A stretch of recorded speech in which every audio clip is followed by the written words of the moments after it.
Ivan Posey of House District 33 in Wyoming has a unique place in the Wyoming legislature this year. He's a Democrat who flipped a Republican seat, and that goes against the script of the new, all-powerful, all-Republican Freedom Caucus majority.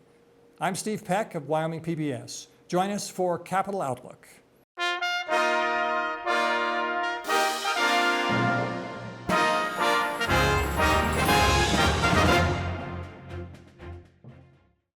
Programming on Wyoming PBS is brought to you in part by Wyoming Humanities, enhancing the Wyoming narrative to engage communities with grants and programs across Wyoming for more than 50 years. We proudly support Wyoming PBS. Welcome to Capitol Outlook. I'm joined this morning by State Representative Ivan Posey, House District 33, if I got that right? Yes. Tell us about your district. What is District 33? And it's unique in its way, isn't it? It is, Steve. It's very unique. It's very diverse. You know, it covers the south of the highway going up to Crowheart. Talking about Fremont County in here. Fremont County, the center of our great state. Yeah. And it covers mostly the area of the reservation, but it also goes up above Lander and up to Atlantic City and includes Hudson. Yeah. So it's a very diverse, you know, you got ranchers, you got tribal people, you have outdoor enthusiasts who utilize the Sings Canyon area, so it's very diverse. Yeah. Now, you're a first-term legislator, but you've been around a long time, done lots of things, including working with the legislature, I know, in various capacities. You were around when House District 33 was created, and at the time there was a feeling that it needed to be created because the probability or feeling that Wind River Indian Reservation voters and constituents weren't getting full, fair representation, and this would make it more likely that they would. Were you in agreement with that concept at the time? You know, we was, as a tribe, we was in agreement with that when they redistrict, you know, and did that, I think, in the early 2000s or late 1990s. We was, because we felt that sometimes we was overlooked on many issues. I know that, you know, it went from a Fremont County representation to a more broader district. So we was okay with that. Remind me, what's your tribal affiliation? My tribal affiliation is I'm enrolled Eastern Shoshone. Right. My dad was Eastern Shoshone and Northern Arapaho. Both. And my mother is from, she was from Northern Cheyenne tribe in Montana. That's more common in Wyoming than people might realize, who think that it's either one tribe or the other, but a lot of people have your tribal, similar tribal heritage, don't they? That's true, you know, through intermarriage, and obviously that my dad came from that system. Yeah. You know, my grandpa was a Arapaho, my grandmother was Shoshone. But the district hasn't always been represented by an enrolled tribal member. It was the feeling kind of as well, this will make sure that happens, but that's not necessarily true. It's here you are, but it's been represented by Republicans, by Democrats. You're a Democrat. Yes. By men and women. So there aren't many districts like that in Wyoming where we aren't really sure what the election result is going to be. Yes, that is true. You know, we worked pretty hard to secure this seat, you know, and I understood that there was Republicans, you know, Jim Allen and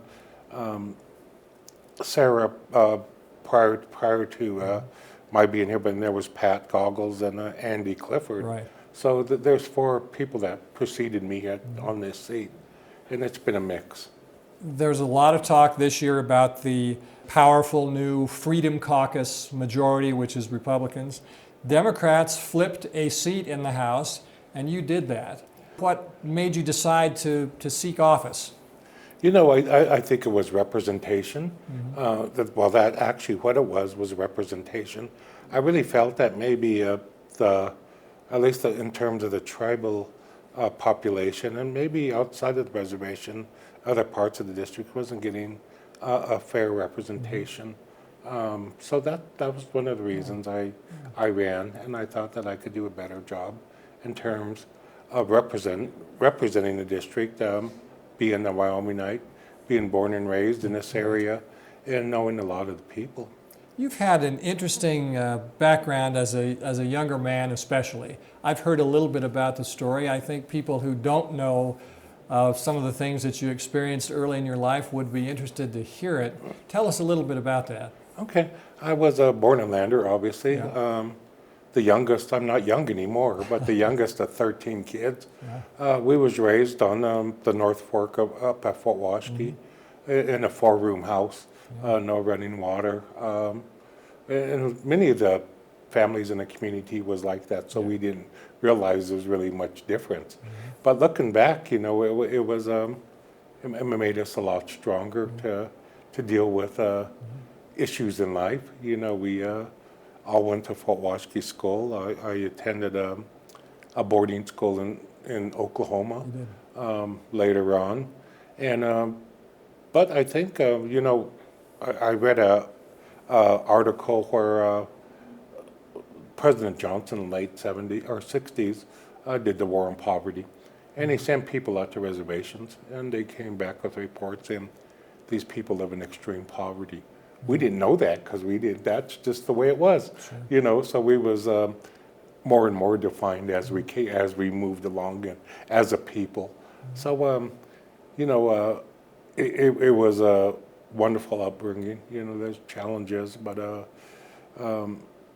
most of my siblings, my older siblings, went to boarding school as well. That is a topic that's getting a lot more attention nowadays than it used to. Controversial practice at the time. What was your experience there? When you look back on it, what are your impressions? When I went, it was voluntary. So we decided ourselves if we wanted to go. A lot of different times than what our parents and other parents went through, in terms of the abuse and some of those types of things where you couldn't speak your language or we couldn't speak our language. But I think over time, it kind of morphed into a voluntary system where I don't know if it was by necessity that many went, because like with us, we had as I mentioned earlier, Steve, we had a 4-room house. In the summertime, my brothers used to put up wall tents, and then that's where they'd sleep during the summer. So, but it was very militaristic still, the system. When I went into the service later on, I said, this isn't too bad because I'm used to this system. That you have to make your bed, you got to do details, you got to do this. So many that went to boarding schools, which a lot from my generation experienced that, and I think it gave some discipline to how you handle things. What was your military service? My military service, I was in the United States Army. I was in my MOS, which is basically your trade is 25C. I was a field radio operator attached to an infantry unit. You've done a lot of things in your life, lots of different public service type positions that you've had. You're an employee of Central Wyoming College now, I know, but you've had other diverse employment history. Unlike some of the first-term legislators, you've been around the block a few times. What in yourself do you want to bring to the legislature? What kind of contributions as an individual do you see yourself giving to the House? Yeah, it's a much more regimented system here in the House than what I was used to in tribal government. I was there in tribal government for 21 years. I served as the first tribal liaison under Governor Dave Friedenthal. Right. Worked for 9 years with the U.S. Forest Service, the Shoshone National Forest. So the governance and what I want to bring to the legislature is a feeling of that we really do represent the areas we come from, and that's really important. I look at some of the people that came before me, and your dad, one of them, Harry Tipton, Dale McComey. When I was on a council, at times the state and the tribes had differences, but for the most part, we worked on stuff that was beneficial. One of them was St. Stephen's School. Right. Some of them was getting dollars from the Wyoming Water Development, organization, and to help with head gates and so forth on the reservation. So there have been instances where people got along and got stuff done. So I'd really want to bring my experience, at least from the tribal governance side, into the state governance system. I realize it's already set, but at least bring a part of my knowledge there to show that there could be a fit there that benefits the people of the district, not only the tribal members, but the non-tribal members as well. In another, we also have another show called Wyoming Chronicle, which doesn't go on the air when we're covering the legislature. But in that other show, Wyoming Chronicle, I interviewed a well-known tribal leader as well, Wes Martell, a guy Yes. I know that you know well. I asked him if he'd ever considered running for the legislative seat that you now hold, and he said never, because he felt that the tribal government should be dealing with the United States government, not the state of Wyoming. You obviously feel differently about that. How come? What is the relationship between the tribes and the state of Wyoming that you feel you can contribute to? I think the way I feel about that is obviously through treaties and executive orders, we do have a direct relationship with the federal government. Right. The state government, we're also citizens of the state. You know, we're citizens of the state, we're citizens of the United States, and we're citizens of our respective tribal government. Right. So I think there are things that do affect us from the state standpoint. Driver's license, jurisdiction issues that we could continually need to work on. But yes, I understand my brother Wes Martell's stance on that, but I think there's areas that we could work on and improve, whether it's education, our schools on the reservation, except for the St. Stephen's School, which is a Bureau of Indian Education. The rest are all public schools. Yeah. They have a direct tie to the state. And we're going through some of those funding bills right now. Yes, Some are indeed. controversial, but yeah, there is a process and a need to have representation at the state level when it comes to some of those schools. You're mentioning the education bills that are before the legislature this year, getting a lot of headlines and conversation. Do you feel that they're getting a fair hearing, or the debate on those is pretty good? Are you getting your point of view heard, for example? Well, there has been some discussion on some of the early readings of those bills. I think there probably needs to be a little more. I realize that public education is something that's held near and dear to the people of Wyoming. It's one of the best systems out there, and to try to fix something that is not necessarily broke or has major problems doesn't make much sense to me.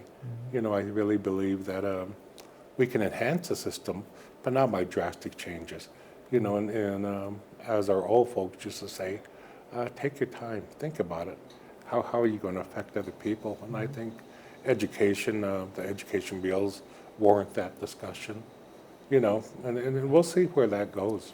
You come from Fremont County, which is either unique or almost unique in Wyoming because there's so many public school districts in the one county. Yes. And some of them are in bigger towns like Riverton and Lander, but half the districts are more or less are on the reservation, Yes. aren't they? And the demands and the requirements and the challenges, the difficulties of those reservation districts, those extremely rural districts where people live a long way apart, they have particular demands, I guess, requirements if we're going to do a good job there.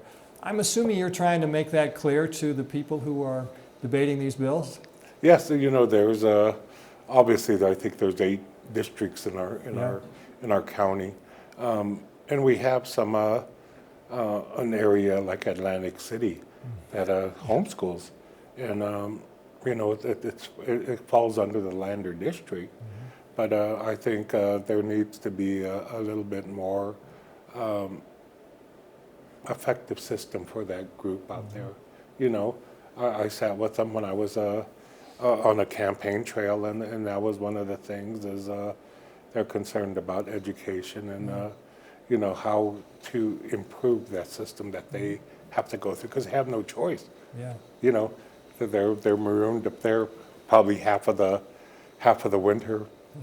You know, and of course you got the Wind River District, the three reservation districts, and there's been talk about consolidation in the past. You know, I don't think nobody wants that, but who knows what's coming down the road. I don't think that'll happen, but you know, people say, well, you got a lot of districts in the county, and probably the most school districts in the state. That's what I'm thinking. Yeah, and but I think they all run pretty well. There has been consolidation in the past, Yes. but a long time ago, and some people would say, well, the consolidation that we did was about all that we really can do realistically. So that's not something you're favoring. Yeah, not really. Yeah. You know, I think when you take into account the ruralness of our communities, the historical attachment to those, you know, whether they're Wind River Cougars or... Very important, isn't it? Yeah. The local school district, the local high school... And local control. Is just such a big part of community life. It is. In Wyoming. Yeah. You know, and when I was growing up, and I went to elementary school at Washakie, they didn't have a high school. Right. They do now. You know, Wyoming has one established for decades here. Arapahoe has a charter school. Yeah. So they're making the transition as time goes along to say, well, and my youngest son, he went to Fort Washakie and graduated high school from Fort Washakie, something that sometimes In your day, you couldn't have done. Yeah, my alma mater, but like I told him, I said, well, it didn't exist when I was here, Yeah. you know. So things do change. It's an interesting education county in this way as well. There are the reservation districts, which have almost exclusively tribal enrollment, as you'd expect. Yes. But the big high schools do as well. The most diverse district in Wyoming is District 25 in Riverton, It is. which is not an all-white school. Yes. By any means. And to me, how do you view that? I think you might think that's a good thing. It is a good thing, you know. I think it comes down to choice at times, and I read a report a couple of years ago where most of our tribal students go to District 25. Yeah. You know, since it's a 1 through K, and so that was kind of eye-opening to me. I knew there was a lot of tribal students that went there. I didn't realize the amount that went to Riverton. Yeah, there are more enrolled tribal students in Riverton than there are at Wyoming Indian.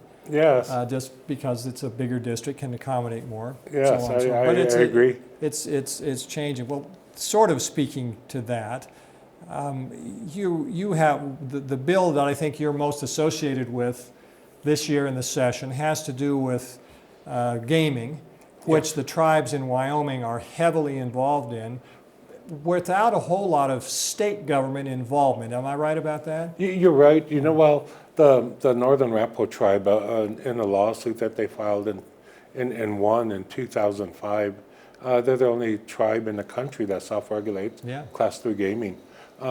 In 2006, we signed, the Shoshone tribe signed a compact with the state of Wyoming when Governor Day was in office here. And it basically mirrors the regulations that the Arapahos already had in place. I think the aspect of this bill that I'm putting forward is regards online gaming, which is more and more common across the United States. Now, I can go online and make a bet on the Super Bowl if I want. What does your bill do that's different from the way it exists now? Well, what it does is it allows the Gaming Commission from the state to promulgate rules once it's passed, when it passes.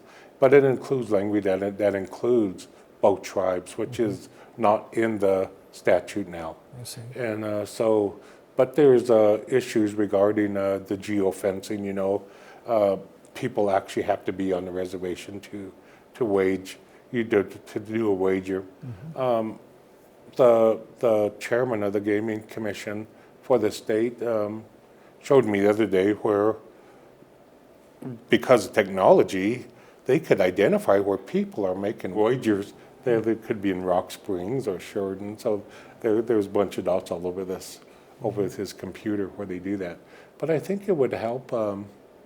You know, the Arapaho tribe is already doing sports betting at their big casino. Right. This will just enhance that system a little bit more. Gaming's become a huge economic development engine for the reservation and the tribes, hasn't it? I'm sure you consider it to be vital now. It has become obviously the tribes carry some debt through loans that to build the facilities.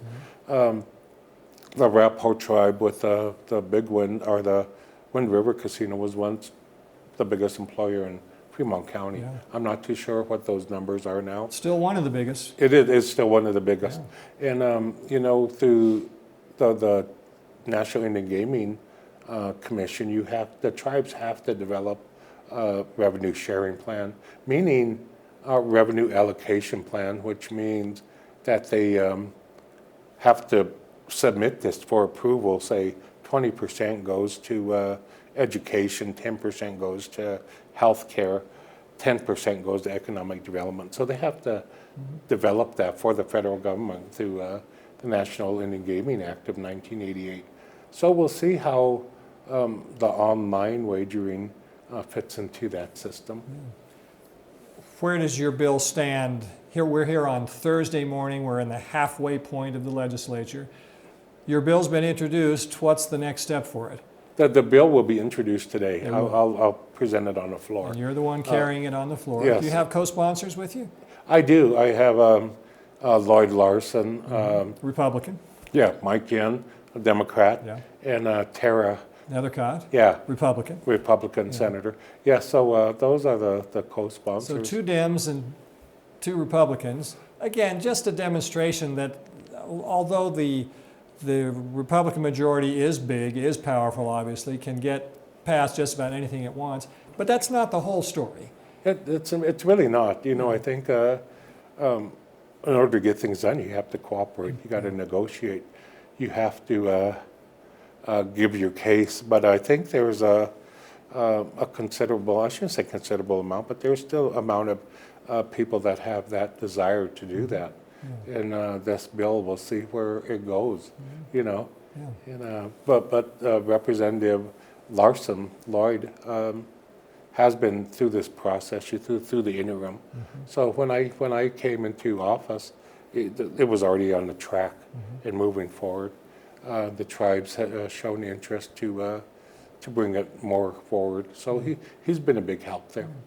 You mentioned speaking to some voters in Atlantic City, for example. That's not reservation land. When you're talking to voters, constituents, do you see yourself as a enrolled tribal member or as a legislator? I think I view myself in those instances as a legislator. When I worked for the Forest Service, I had to work with many of the people in the community. Sure you did, yeah. In that area. And that's a federal position besides. Yeah, that was a federal position. So I served on the hospital board. I served on the Lander Chamber of Commerce.